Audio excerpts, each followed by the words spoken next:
Tools and ingredients for the sauteed scallops recipe. First, you'll see my cutting boards that I used. I used a non-toxic plastic cutting board. These are nice because you can sanitize them really easily. Also in the video, I used a wooden cutting board. I usually use these for ready-to-eat foods, raw produce, because just wiping it down is sufficient. You don't want to be soaking a wooden cutting board in water.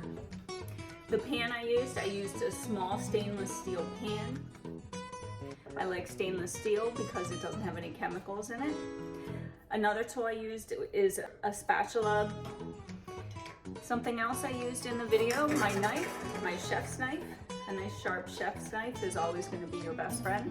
So next I used, to serve the scallops, I used a shell. These you can cook in, you can buy them online, you can buy them in chef stores or cooking stores, and but it just made a really nice presentation. My next tool was a zester. Mine is orange. It used to be just a metal color because I use this a lot with turmeric. So if you have to be careful. Sometimes the color of whatever you're zesting can end up on it.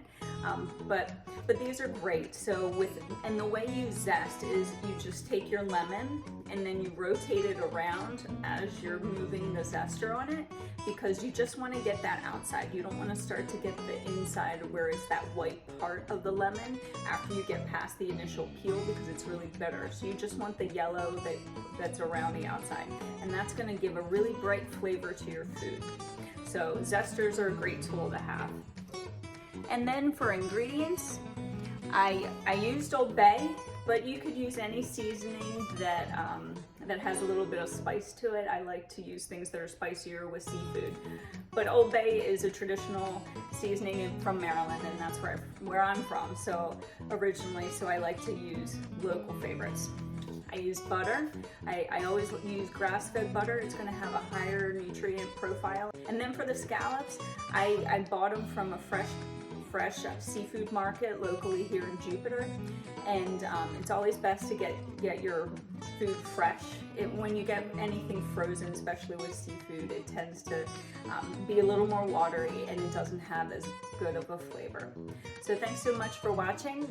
Check out my YouTube channel, Shannon RDLDN, for more videos.